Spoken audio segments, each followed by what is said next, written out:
Next question क्या है हमारे पास, define the terms error, uncertainty, precision and accuracy in measurement. Error क्या है? It is the difference and disagreement between measured and accepted standard value.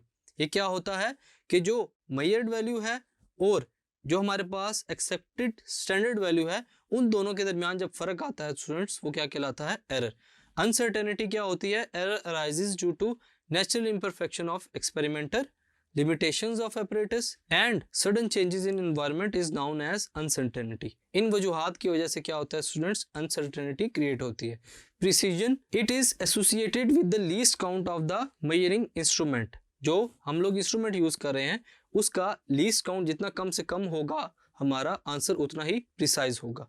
Accuracy, it is nearest measured value to actual value, कि हमारे पास जो measured value है उसके करीब करीब अगर हमारी मेजरमेंट का आंसर आए तो स्टूडेंट्स वो क्या कहलाता है? एक्यूरेसी या एक्यूरेट आंसर।